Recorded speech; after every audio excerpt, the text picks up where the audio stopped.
जातिवादी, वंशवादी, परिवारवादी न्यायपालिका के 5 लोगों ने अपनी जाति, वंश और परिवार को स्टेब्लिश करने के लिए निर्णय सुना दिया कि मूल जो बात थी उस फैसले में वो ये कि आर्थिक आधार पर आरक्षण देने से संविधान की मूल भावना का उल्लंघन होता है या नहीं। तो इस बात में 5 लोग एक मत थे।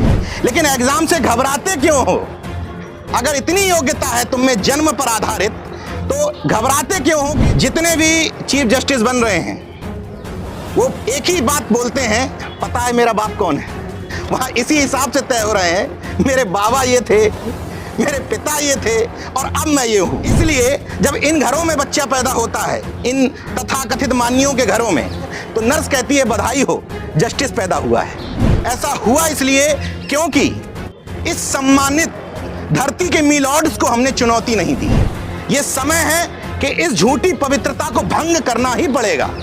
सवाल सबको पूछना ही पड़ेगा कि हमने इस सिस्टम को कितना चुनौती दी, हमने अपने घर परिवारों से कितने अच्छे एडवोकेट्स तैयार किए, क्या हमने ब्यूरोक्रेट्स को और नेताओं को आवश्यकता से अधिक सम्मान नहीं दिया। इस दौर में लेटरल एंट्री चल कैसे जाती है? क्योंकि सरकारों को या कोर्ट्स को बहुत अच्छी तरह से पता है कि जब भी कोई डिसीजन आएगा, जब भी कोई रिजल्ट आएगा, तो हर जाति का व्यक्ति पहले लिस्ट बनाएगा कि मेरी जाति में से कितने सिलेक्शन हुए। ओबीसी को कुछ मांगना होगा तो आपको लड़ना पड़ेगा, लाठी खानी पड़ेगी, संघर्ष करना पड़ेगा, देश विरोधी होने का आरोप झेलना पड़ेगा। लेकिन यहाँ आप एक खास जाति वर्ग में जन्म लेते हैं जिसको मैं जन्मजात श्रेष्ठता कहता हूँ। वो अर्जित की हुई नहीं है, उसमें आपको कुछ विशेष नहीं करना पड़ा, आपने अर्जित नहीं की है, जन्म के आधार पर मिल गई। जब लड़ने में काबिल हुआ ओबीसी, लड़ने में सक्षम हुआ, क्या अब ओबीसी लड़ सकता है? अब ये थोड़ा साधन संपन्न हो गया है तो ये अपने दलित भाइयों को भी गले लगा करके कहेगा कि हम साथ में लड़ेंगे। तो उन्होंने कहा ओबीसी में क्रीमिनल लगा दो। जो सक्षम होंगे वो कहेंगे हमारे बच्चों को मिलना ही नहीं है, तो हम क्यों इस लड़ाई को आगे लड़ें। पहली चीज तो ये समझ लीजिए कि हम लोग बार बार जो कहते हैं कि आरक्षण कोई गरीबी उन्मूलन कार्यक्रम नहीं है। आरक्षण हिस्सेदारी के लिए लाया गया था, भागीदारी और गैर बराबरी दूर करने के लिए लाया गया था। जब हम उसको सुदामा कोटा कह देते हैं तो चुभता तो है, मैसेज तो पहुंचता है जहां आप पहुंचाना चाहते हैं, लेकिन उससे एक नुकसान भी हो रहा है।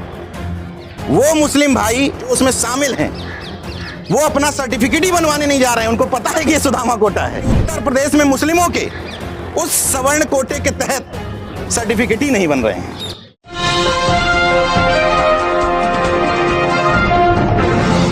साथियों, इस सभा को आगे बढ़ाते हुए हम चाहेंगे नीरज पटेल जी को इनवाइट करना, जो नेशनल जनमत के एडिटर इन चीफ हैं और फाउंडर भी हैं, लखनऊ से हमारे साथ जुड़े हैं। नीरज।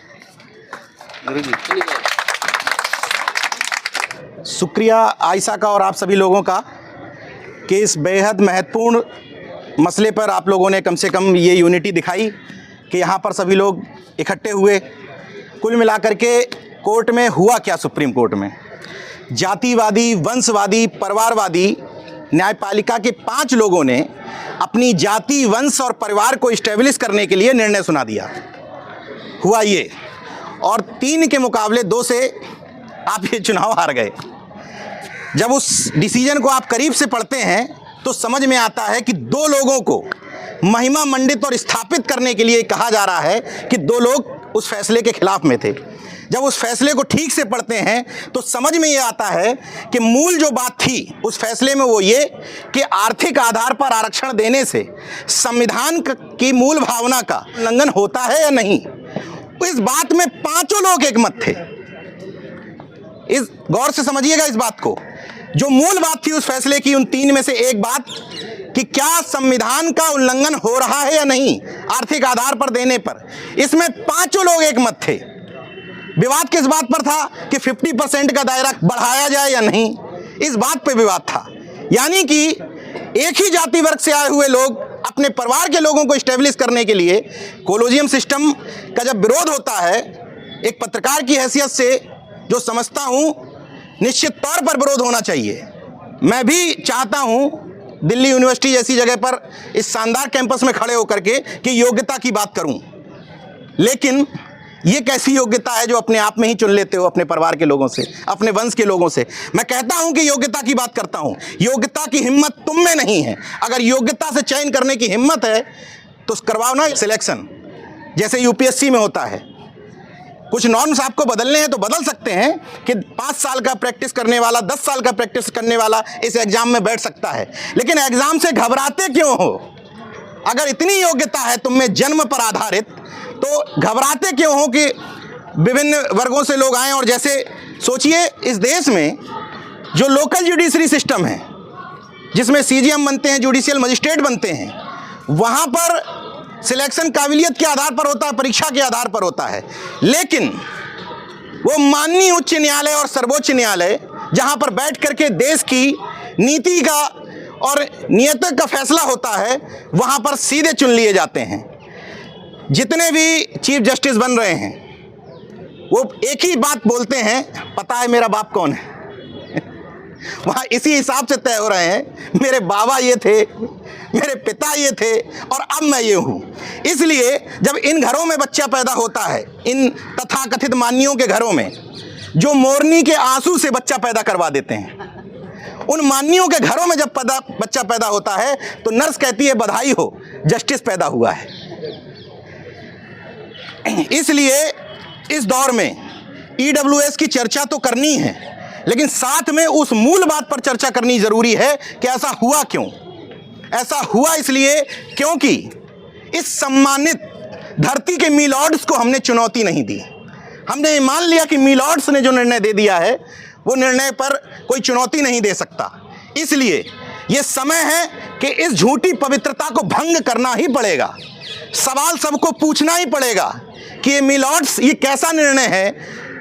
कोर्ट मुझे याद नहीं आ रही है, इस धरती की एक महिला मीलॉर्ड्स ने डिसीजन दिया कि एक रेपिस्ट को कम सजा इसलिए दी जाए कि उसने रेप करने वाली बच्ची को मारा नहीं, छोड़ दिया, इसलिए उसकी सजा कम कर दी जाए।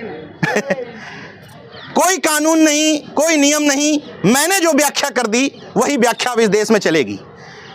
अब एक इसमें तरीका ये है कि हम मीलॉर्ड्स को जिम्मेदार ठहराएं, एक तरीका ये है कि सरकार को जिम्मेदार ठहराएं, एक तरीका ये है कि खुद से सवाल करें, खुद से।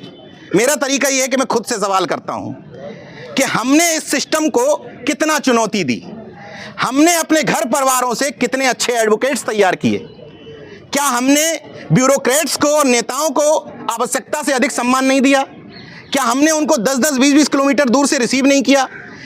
कब से ऐसा होने लगा इन सामाजिक मंचों पर, जब प्रोफेसर्स, पत्रकार या एडवोकेट्स बुलाए जाने लगे।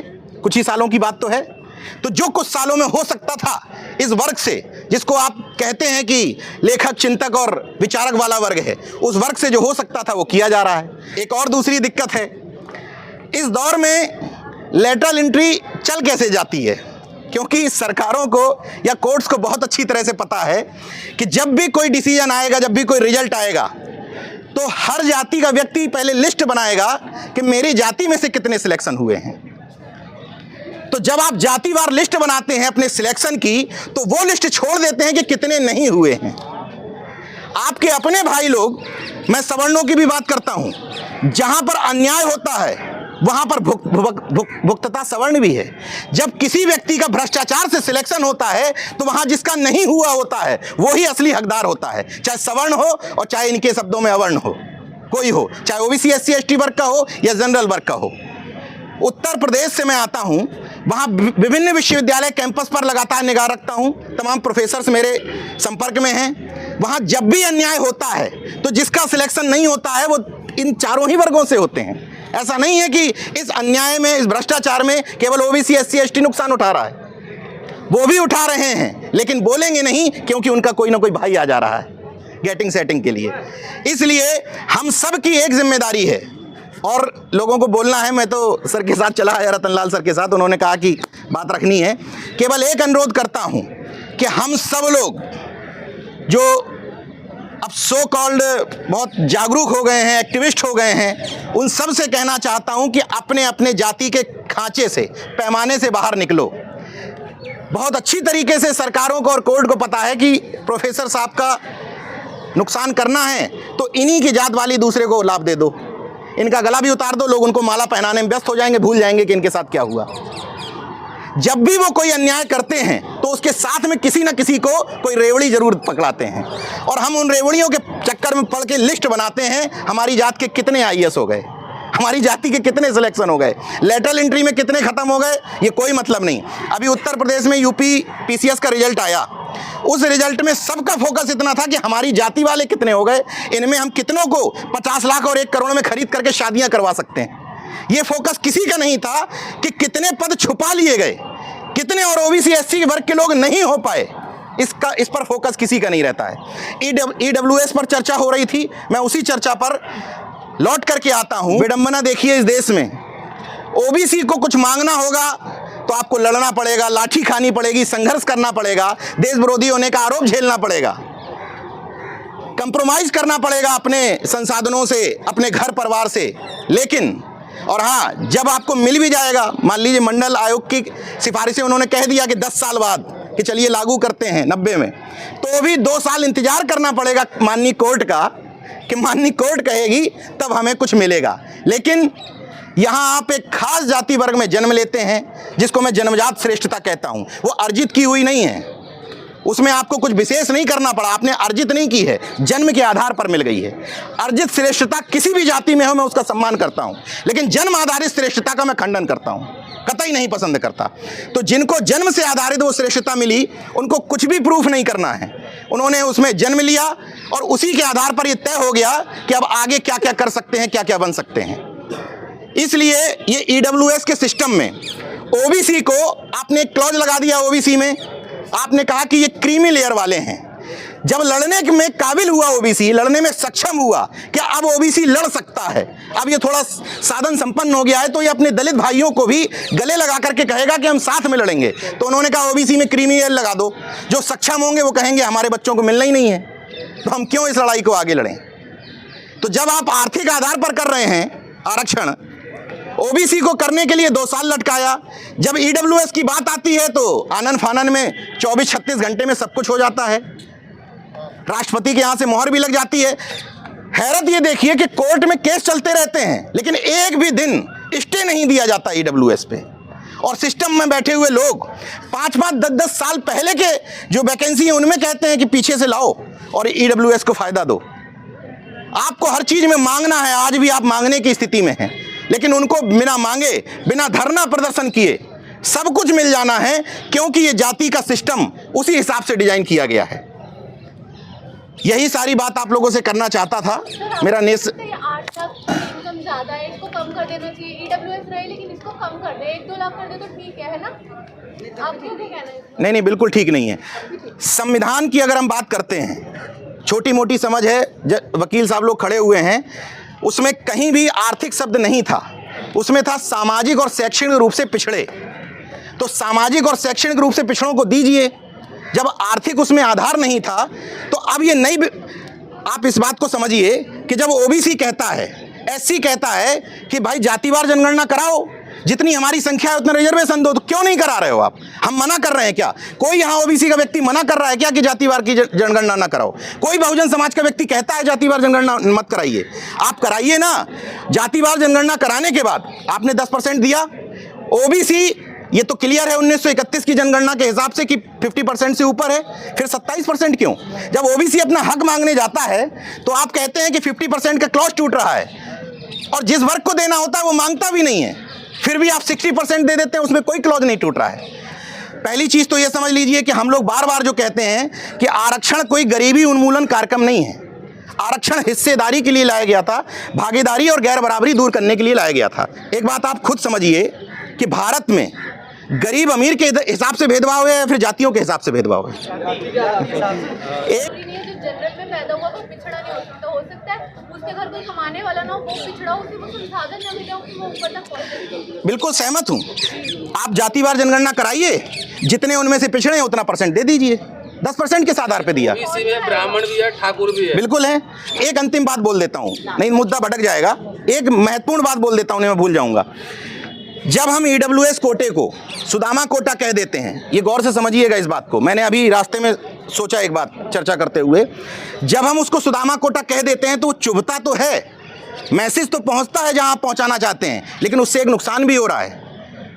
वो मुस्लिम भाई जो उसमें शामिल हैं वो अपना सर्टिफिकेट ही बनवाने नहीं जा रहे हैं, उनको पता है कि ये सुदामा कोटा है। उससे नुकसान हुआ, फायदा भी है, आप चोट तो कर रहे हैं, लेकिन जिन मुस्लिमों को सर्टिफिकेट बनना चाहिए जनेऊ कोटा तो चुभने के लिए तो कहना है, लेकिन सब लोगों से मेरा अनुरोध है कि ये भी जागरूक करना है कि जो जनरल मुस्लिम हैं वो उसके तहत सर्टिफिकेट बनवा सकते हैं। लेकिन अभी उत्तर प्रदेश में ही मैं कर रहा हूं, आरटीआई डाल के देखूंगा, आप लोगों को किसी और मीटिंग में ये बताऊंगा, उसका जवाब दूंगा कि उत्तर प्रदेश में मुस्लिमों के उस सवर्ण कोटे के तहत सर्टिफिकेट ही नहीं बन रहे हैं। यही असली खेल है, इसीलिए वो जनेऊ कोटा और इसीलिए वो सवर्ण कोटा और सुदामा कोटा कहा जा रहा है। आप लोगों ने धैर्य से सुना, मुझ जैसे सामान्य आदमी को शुक्रिया। सवाल जवाब हम लोग फिर कभी कर लेंगे। जय विज्ञान, जय संविधान, धन्यवाद।